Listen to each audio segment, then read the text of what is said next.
না, ভেতরে যাই। এখনো তো অনেক নিয়ম কানুন বাকি আছে। বড় বৌমা, দুধ আলতার থালাটা নিয়ে এসো। হ্যাঁ মা, আসছি।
নাও, এবার এতে পা ডুবিয়ে ঘরে ঢুকে এসো।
আর এগিয়েও না।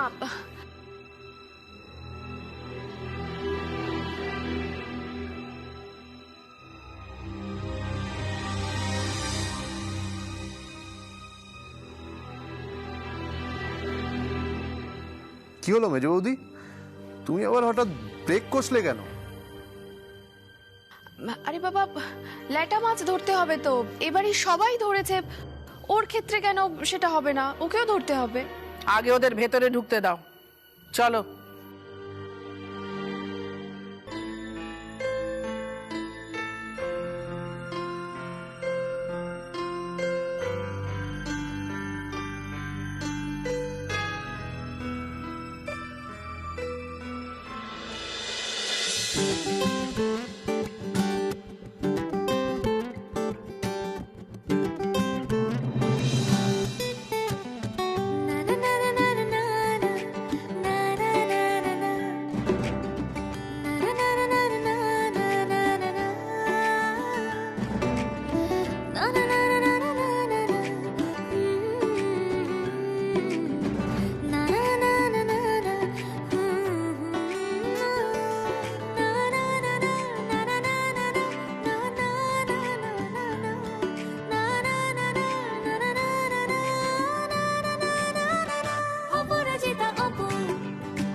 মেজ বৌদি, ল্যাটা মাছটা কোথায়?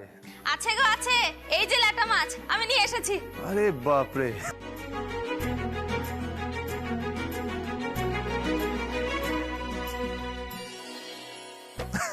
মেজ বৌদি, তোমার মনে আছে তোমার বিয়ের সময় ল্যাটা মাছ ধরতে গিয়ে যা খেল দেখিয়েছিলে তুমি?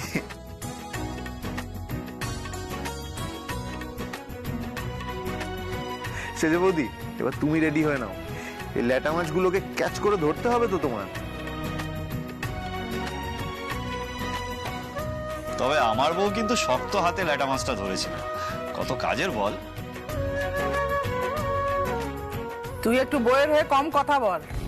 তোর বউ যে কত কাজের সেটা আমি খুব ভালো করে জানি।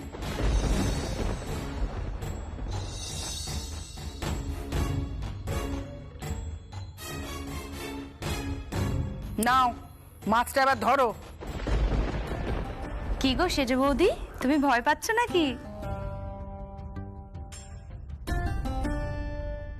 বৌমা হাতটা বাড়াও, শক্ত করে মাছটা ধরবে কিন্তু, ল্যাটা মাছ খুব পিছলে যায়। ধরো ধরো, ভয় পেলে হবে নাকি? ওটুকু একটা ল্যাটা মাছ যদি না ধরতে পারো তাহলে এত বড় সংসারের কাজ কি করে সামলাবে? অবশ্য দেখে তো মনে হচ্ছে মেয়েটা কোনো কাজে কমে নয়।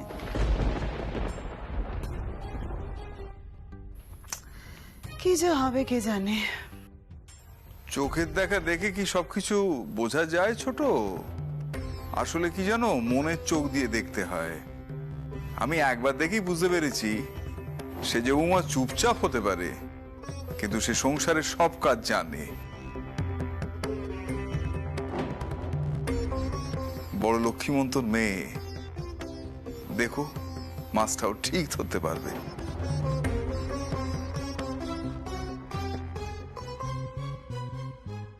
কি হলো দিদি ভাই, মাছটা ধর, কিচ্ছু হবে না। তুমি তো গ্রামের মেয়ে, মাছ ধরতে পারো না? পারেই তো, আমরা খাল বিল পুকুর থেকে কত মাছ ধরেছি। আপনারা শহরের মেয়েরা মাছ ধরতে পারেন? কিরম ট্যাক ট্যাক করে কথা বলে শুনলি? তোমার দিদি কিরকম মাছ ধরতে পারে সেটা তো নিজের চোখেই দেখতে পাচ্ছি। এখনো মাছের গায়ে হাত পর্যন্ত দেয়নি। একটা কথা মনে রেখো, মাছ যদি মাটিতে পড়ে যায় তাহলে কিন্তু ঘোর অমঙ্গল।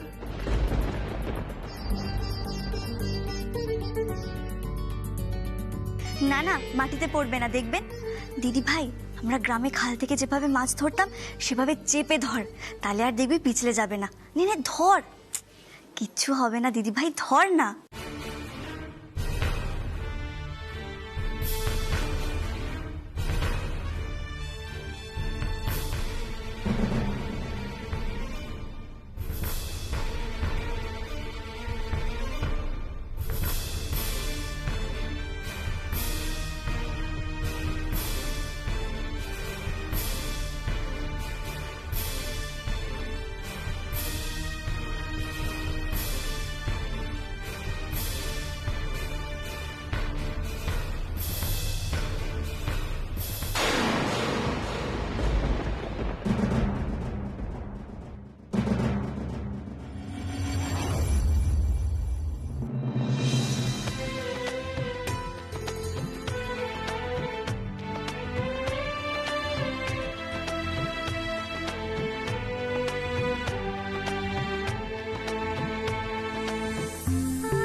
মাটিতে কিন্তু পড়তে দিইনি। মাছটা কিন্তু তোমার ধরার কথা ছিল না। মাছটা আমার দিদি ভাই ধরবে, দেখুনি না?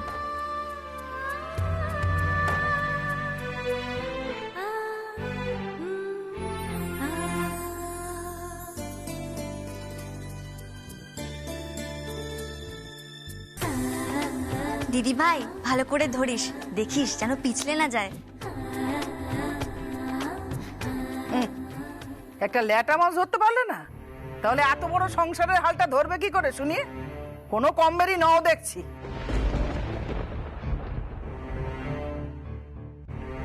না না, আপনি ভুল করছেন। আমার দিদি ভাই জুতো সেলাই থেকে চণ্ডীপাঠ সব পারে, যাচাই না করে এভাবে দোষারোপ করবেন না। থামুন থামুন থামুন থামুন, আর একটা কথা বাড়াবেন না। এ বাড়িতে আমার মায়ের মুখের ওপর কেউ কথা বলে না। আর সেই নিয়মের অন্যথা আপনিও করবেন না।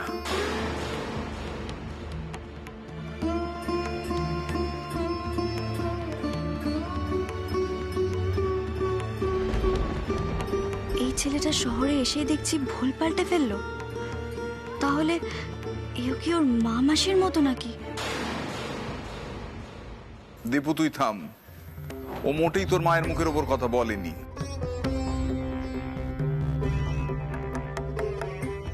ও দিদির হয়ে কথা বলেছে। অবলা তুমি প্লিজ রাগ করো না, রাগ করো না তুমি।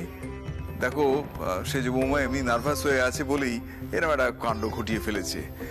তুমি শিখিয়ে পড়িয়ে নিলে ও ঠিক সংসার সামলাতে পারবে।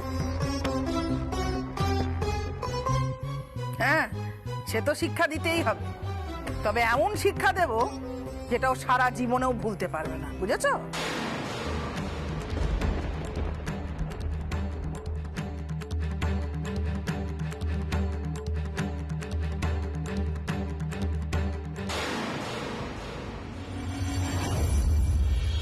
আমার দিকে অমন করে বারবার তাকাচ্ছেন কেন? মনে হয় ওই মাসিমণি ওনার কানের সব কথা তুলেছেন, তাই এমন ক্ষেপে রয়েছেন উনি। হে ভগবান, দিদিভাইকে তো এনার রাগ থেকে সামলাতেই হবে।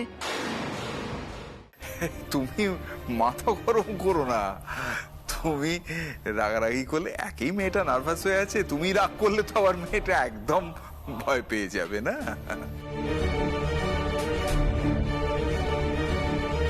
হ্যাঁ মা, আমারও তাই মনে হয়। মানে নার্ভাস হয়ে গেলে কিন্তু কাজের সময় একটু আধটু ওরকম ভুলভাল হয়েই যায়।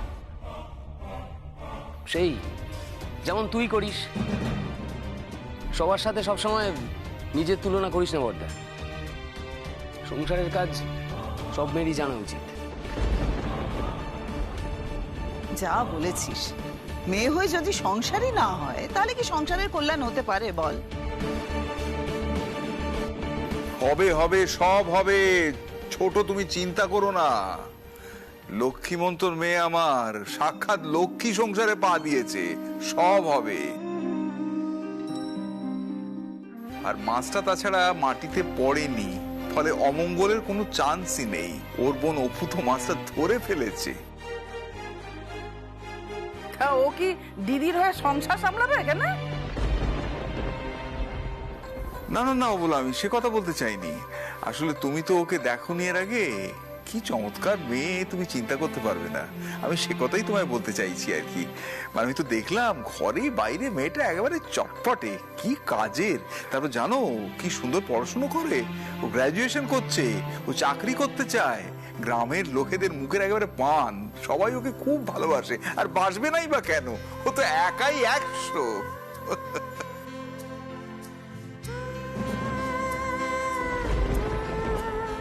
বড় বৌমা, হ্যাঁ মা।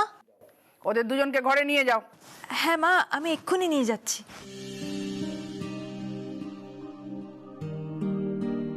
সুপর্ণা, তুমি মাছটাকে ওখানে রাখো।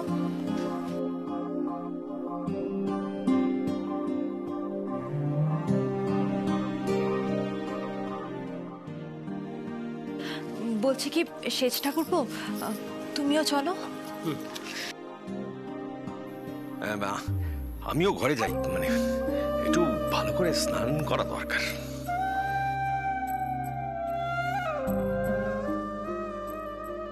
বলছিলাম কি যে আংটি খেলা এবং আরো আচার অনুষ্ঠান তো হবে, আমরা বরং সেজ ঠাকুরপুর ঘরে গিয়ে। কোনো খেলা হবে না, ঘরে গিয়ে স্নান করে নাও। ওই গ্রামের একটা নোংরা স্কুলে সারা রাত কাটিয়ে এসেছো, কি রোগ জীবাণু নিয়ে ঘরে এসেছো ভগবান জানে। যাও, সবাই ঘরে যাও, স্নান করে জামা কাপড় ছেড়ে সবকিছু ছোঁবে, তার আগে কিচ্ছুতে হাত দেবে না। যাও।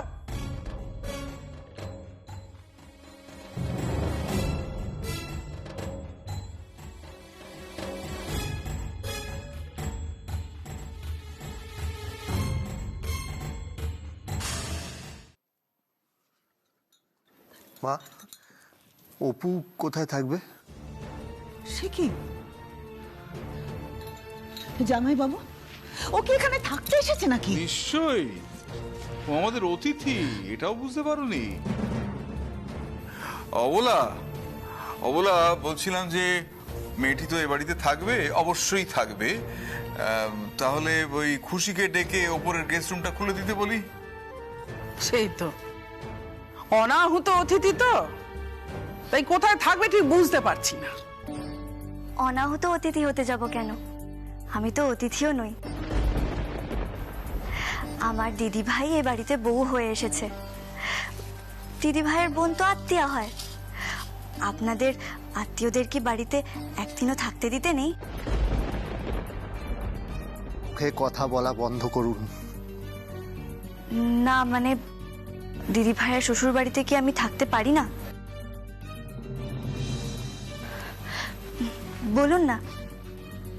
তা তোমাদের বাড়িতে বুঝি এটাই রীতি যে দিদির বিয়ে হয়ে গেলে শ্বশুর বাড়িতে তার সঙ্গে লেজুর হয়ে যাওয়া? বুঝতে পেরেছি, আপনার হয়তো আমার এই বাড়িতে আসাটা পছন্দ হয়নি। না না না না না, তুমি সম্পূর্ণ ভুল বুঝছো মা।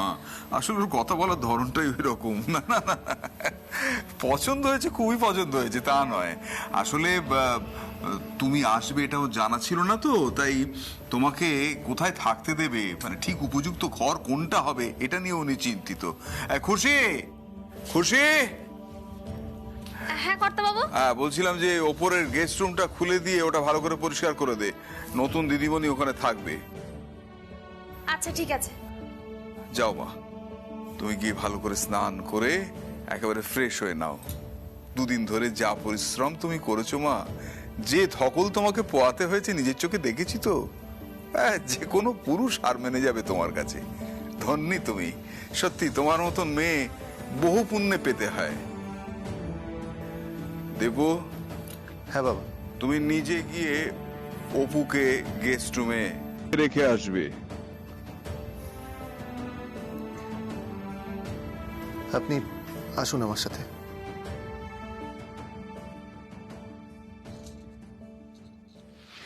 দিদি দেখলি দেখলি মেয়েটাকে? মেয়েটার কথাবার্তার ঢং দেখলে না আমার গা পিঠে একেবারে জ্বলে যায়। উফ, মেয়েটার সাহস দেখে আমি অবাক হয়ে যাচ্ছি। আমাদের থ্রেড দিয়ে নাকি আমাদের বাড়িতে পা রাখার সাহস করে? কি করে ওর সাহস হয় কি করে? আর দিদি তুইও সত্যি, ওকে ঘরের ভেতরে ঢুকতে দিলি কি করে? দেখলি তো এর মধ্যে কত কথা শুনিয়ে দিল, দেখলি? যেন সাপের 5 পা দেখেছে। তোকে আমি পই পই করে বলেছিলাম দিদি ওকে ঘরের ভিতরে ঢোকাস না, ওকে ওকে দরজা থেকে বিদে কর, বিদে কর। এটাই ওর উচিত শিক্ষা হতো। শিক্ষা তো ওকে আমি দেবই শিক্ষা। একবার যখন খাঁচায় এনে পুড়েছি না, তখন দুজনকে একসাথে শায়েস্তা করব। ঘুঘু দেখেছো তুমি, ফাঁদ দেখোনি। এবার আমি তোমাকে ফাঁদ দেখাবো। আমি তোকে এমন শিক্ষা দেবো যে তুই মুখের ওপর ফটর ফটর করে কথা বলা আর ছেলেদের মতো ওস্তাদি করা চিরকালের মতো ঘুঁচে যাবে। আমাকে তুমি চেনো না। মেয়েদের কিরকম হতে হয় সেটা যদি আমি তোকে না বুঝিয়েছি, তাহলে আমার নামও অবলা মুখার্জি নয়।